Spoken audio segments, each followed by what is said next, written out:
నమస్కారం friends.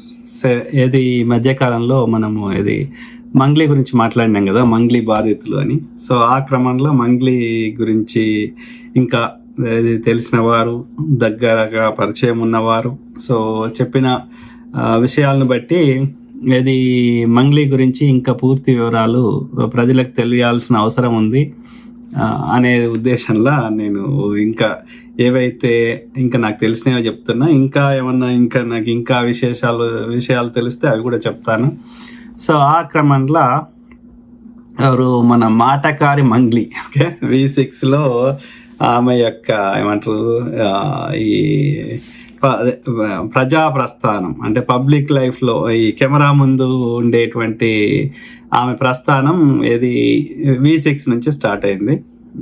So అందులో దామోదర్ రెడ్డి గారు, తర్వాత అంతకుముందేమో ధూమ్ ధామ్ కానీ రేలార్ ధూమ్ ధామ్ అనుకో.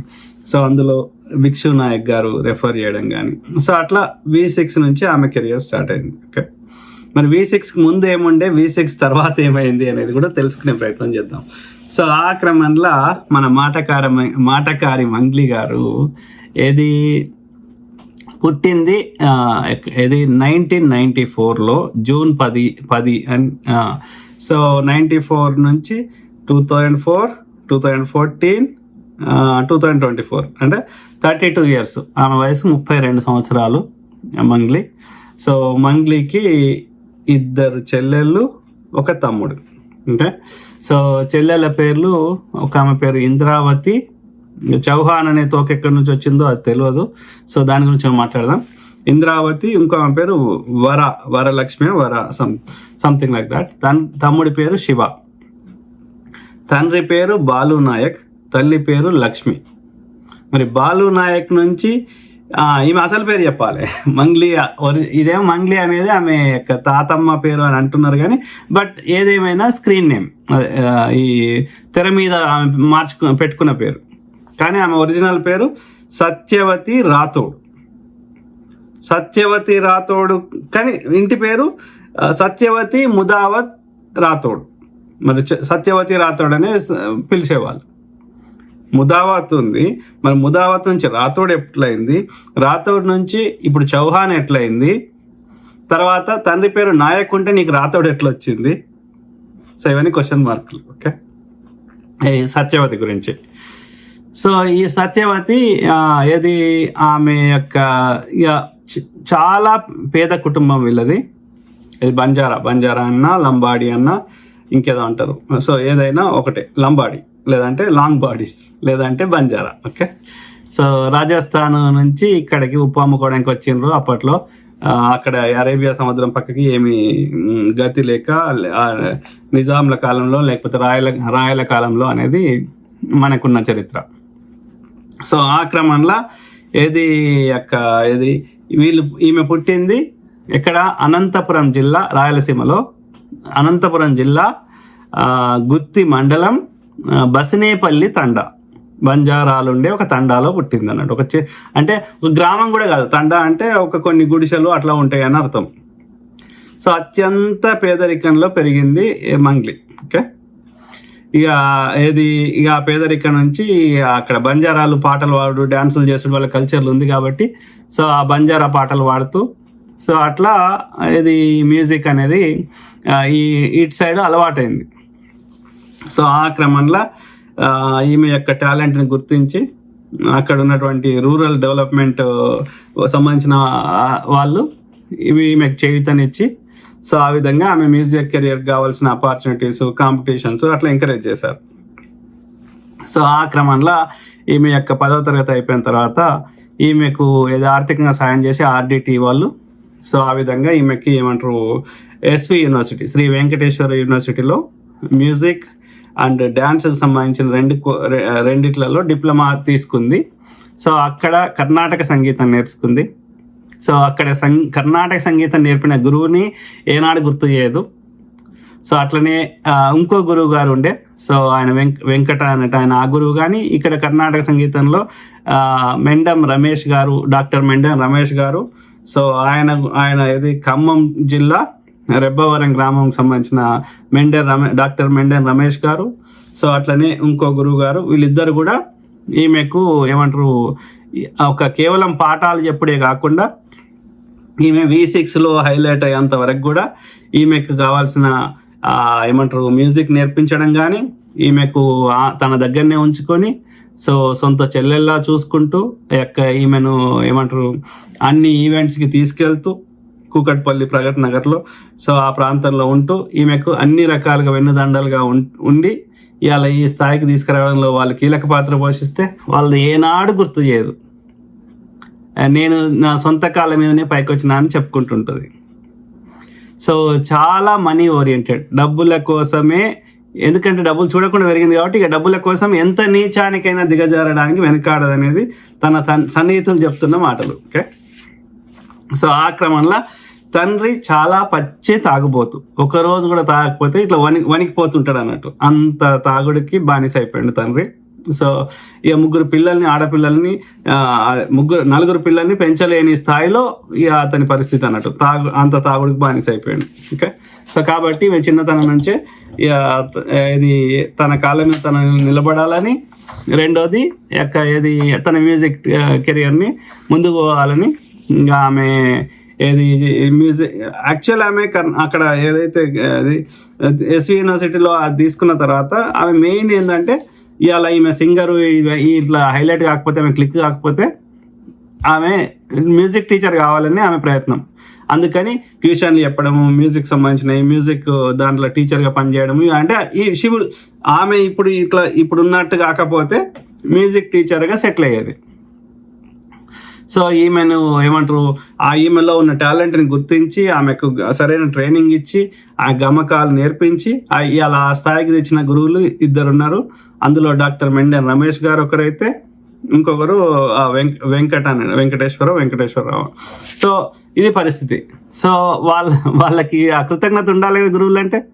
So very unfortunate. Okay, so ఆ క్రమంలో she is very very money oriented. Okay, డబ్బుల కోసం ఇక డబ్బులే ఆమెకు పరమావధి. ఓకే, డబ్బులు, పేరు ప్రతిష్టలు. ఆ క్రమంలో ఇప్పుడు అదే గురువులు వేరే వాళ్ళని అట్లా టాలెంట్ని గుర్తించి పైకి తెస్తా అంటే తేవద్దు అంటది, ఎందుకంటే ఈమె కాంపిటీషన్ అనుకుంటుంది.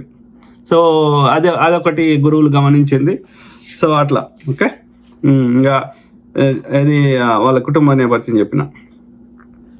ఇంకోటి ఏంటంటే ఈమెకు పెళ్ళయింది, సొంత భావనో సొంత దగ్గర చుట్టాలు. ఓకే, అతని పేరు నాగేశ్వరరావు. సో అక్కడ ఈసీఐ లెక్కన ఉండేటోళ్ళు. సో పెళ్ళి అయింది, తర్వాత వీళ్ళ సపరేట్ విడిపోయారు. అదే ఇక అఫీషియల్గా పేపర్ మీద డివోర్సులు కాకుండా ఇక డివోర్స్ అయినట్టే లెక్క. ఓకే, కానీ పెళ్లి కాలేదని చెప్పుకుంటుంది.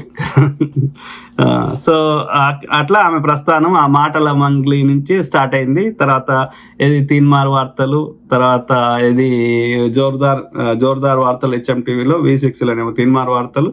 సో అక్కడి నుంచి ఇక మెల్లగా పాటలు, ఇక అనేక సినిమాల్లో సారంగ దర్యా పాట పాడింది. తర్వాత చాలా చాలా జార్జి రెడ్డిలో ఒక పాట పాడింది. అదేంది నాగార్జున సినిమాలో ఒక పాట, సినిమాలో కూడా వాడుతుంది. ఓకే, సో అయితే అదే రూట్స్ని మర్చిపోవడము, తను ఎక్కడి నుంచి వచ్చింది చూపెడతా, ఫోటోలు కూడా చూపెడతా, మీకు ఐడియా వస్తుంది. సో అంటే నేను చెప్తున్న మాటకి ఇంకా ఏమంటారు మోర్ క్రెడిబిలిటీ వస్తుంది. సో ఆ క్రమంలో అదే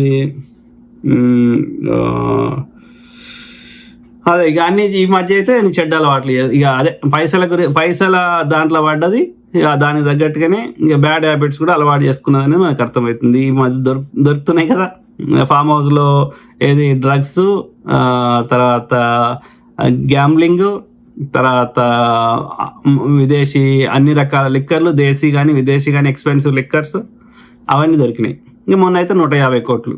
ఓకే, సో అంటే డబ్బుల దాంట్లో పడి ఇక ఇవి కాకుండా ఇక ఎవరెవరితోటి ఏమేమి transaction, you take quid pro అంటే నువ్వు నాకేమిస్తావు, నేను నీకేమిస్తా, ఇంకా అవన్నీ ఇక అది పరిస్థితి. ఓకే, సో ఆ క్రమంలో ఇంకా అప్పట్లో స్టార్టింగ్లో అయితే ఆమెకి ఏమంటారు అవకాశాలు రాకపోవడం వల్ల నేను దేనికి పనికిరానేమో, డ్యాన్స్కి పనికిరాను, మ్యూజిక్ పనికిరాను అని చెప్పి సూసైడ్ చేసుకునే ప్రయత్నం కూడా చేస్తే ఇదే డాక్టర్ మెండెన్ రమేష్ బ్రదర్ ఆమెను ఏమంటారు చాలా ఓదార్చి ఆ సూసైడ్ కాకుండా ఆమెకు ధైర్యం చెప్పి ఆమెకు ఒక దారి చూపెట్టిండు తన దగ్గర ఉంచుకొని. ఓకే, సో కానీ ఏనాడు గుర్తు చేసుకోదు. ఓకే, సో ఆమె అదే ఇవాళ ఇలా సక్సెస్ కాకపోతే డ్యాన్స్ టీచర్గా, మ్యూజిక్ టీచర్గా మిగిలి ఉండేది. ఓకే, బాచ్పల్లిలో మ్యూజిక్ టీచర్గా పనిచేసింది, మైక్ టీవీ యూట్యూబ్ ఛానల్లో పనిచేసింది. సో అట్లా ఇది పరిస్థితి. ఆ క్రమంలో ఏది నేను చెప్పిన మాటలకి మీకు ఏది ఎవిడెన్సెస్తో చూపెట్టే ప్రయత్నం చేస్తా. Okay, so Mangli with doctor మెండెన్ రమేష్ బ్రదర్. సో ఆయన ఇది ఎస్వి యూనివర్సిటీలో మన మ్యూజిక్ టీచర్గా పనిచేసిండు. సో ఆయన ఏమంటారు ఆయనకు ఒక ఎంఆర్ఆర్ మ్యూజిక్ ఛానల్ కూడా ఉంది యూట్యూబ్లో, సో అట్లే ఫేస్బుక్లో కూడా. So you can see.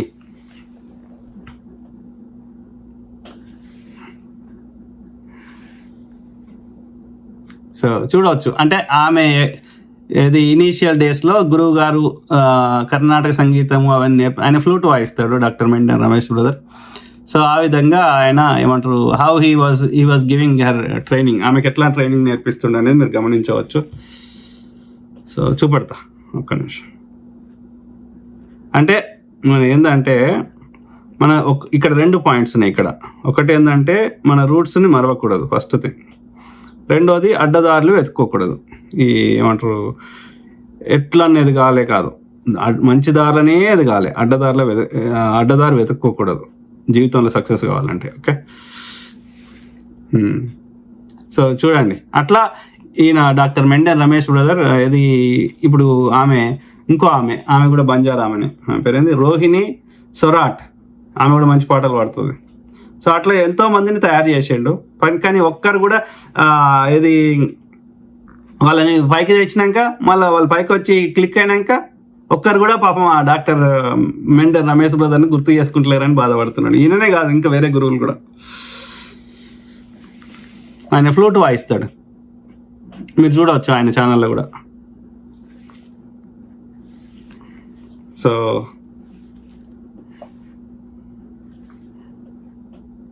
అంటే వాళ్ళ ఇనీషియల్ డేస్లో ఉన్నప్పుడు వాళ్ళ ఆమె అనుకుంటా, ఇంకో రోహిణి, ఇంకా అట్లా చాలా ఉన్నాయి సిమిలర్ ఫోటో, అంటే సేమ్ ఫోటోలో. అవి కాకుండా వేరే చూపెడదాం. చూడవచ్చు ఇనీషియల్ డేస్లో మంగ్లీ అంటే అప్పుడు ఎంత ఉంటుంది, 17 ఉందో 20 లోపలనే ఉంటుంది ఎంత ఉందో. సో ఆమె వేరే ఆమె. ఓకే, చూడండి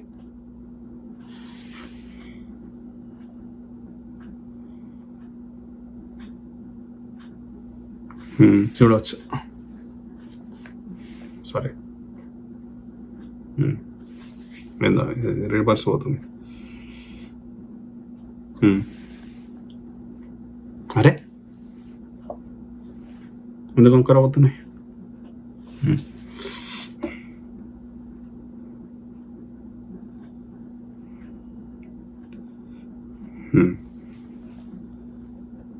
చదివిట్లారా చూడండి, చిన్న పిల్లలాగా ఉంది.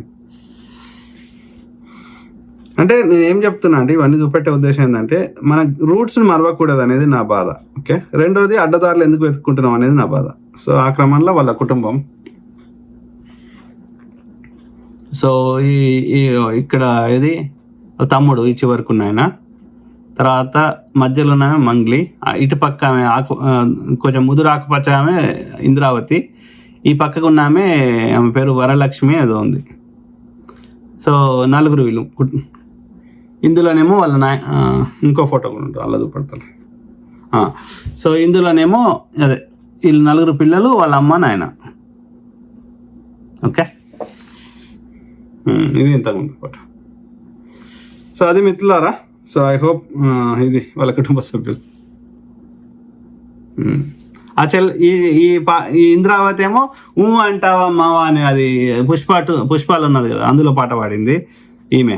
ఇంకొక చెల్లెలు ఇంకో చెల్లెలు మాత్రం ఎక్కువ ఆమె పబ్లిక్ లైఫ్లో ఆమె మ్యూజిక్ రిలేటెడ్ లేదు కావచ్చు. సో ఈ చివరి ఆమె. సో వీళ్ళు ముగ్గురు. సో మంగ్లీ, సత్యవతి, మరి చౌహాన్ ఎక్కడికెళ్ళి వచ్చిందో తెలియదు. చౌహాన్ వీళ్ళు కొందరు ఏం చెప్పుకుంటారు అంటే వీళ్ళు రాజస్థాన్లో అక్కడ బతకలేక ఆడ అన్ని రకాల ఇబ్బందులు పడి ఈడ బతకడానికి వచ్చి ఇప్పుడు మాకు పృథ్వీరాజ్ చౌహాన్ మా వాళ్ళే ఇట్లా అన్నీ చెప్పుకుంటారు. వాళ్ళ కల్చర్ ఇక్కడ తెలియదు కదా, కానీ వాస్తవం అది కాదు. ఓకే, సో అంటే ఇంత కృత్రిమ బతుకు ఎందుకు బతుకుతారు అనేది ఇక్కడ క్వశ్చన్ మార్క్ ఉన్నది. సో మంగ్లీ ఈమె చివరామె, మధ్యలో ఉన్న ఇంద్రావతి, ఈమె పేరు వరలక్ష్మి అనుకుంటా. సో ఇది పరిస్థితి మిత్రులారా. సో ఐ హోప్ నేను మీకు ఆమె గురించి చాలా విషయాలు చెప్పినా అనుకుంటా. సో అది కాకుండా ఇంకా ఏమన్నా విషయాలు తెలిస్తే అవి కూడా తప్పకుండా మేము ముందు ఉంచే ప్రయత్నం చేస్తా. లేకపోతే వాళ్ళ గురువులు ఇంకెవరన్నా చెప్తే వాళ్ళ వర్షన్ వాళ్ళే డైరెక్ట్ చెప్తా అంటే కూడా మేము ముందుకు తీసుకొస్తా. సో మొత్తం మీద నా ఇంటెన్షన్ ఏంటి అంటే, ఒకటి వాళ్ళ రూట్స్ బ్యాక్గ్రౌండ్ అనేది మర్చిపోకూడదు అనేది ఫస్ట్ పాయింట్. ఓకే, రెండోది డబ్బులే పరమావధి కాకూడదు. ఒక కృత్రిమ లైఫ్, ఆర్టిఫిషియల్ లైఫ్ బతకకూడదు, నిజంలో బతకాలి. ప్లస్ డబ్బులు చచ్చిపోయేటప్పుడు ఎవడేం తీసుకోడు, కాబట్టి విలువలతో బతకాలనేది నేను ఈ మొత్తం స్టోరీ యొక్క సారాంశం. Okay, I hope I have given you enough clarification about ఇది మంగ్లీ యొక్క వృత్తాంతం ఏంది, ఆమె ఎక్కడి నుంచి వచ్చింది, ఆమె నేపథ్యం ఏంది, ఆమె కెరియర్ ఏంది అనేది కొంతవరకు ఏదైతే పబ్లిక్ లైఫ్లో ఆమె పాటలు పాడేది కాకుండా the other side of Mangli ఏందనేది మీ ముందు ఉంచే ప్రయత్నం చేసిన అని నేను అనుకుంటున్నా.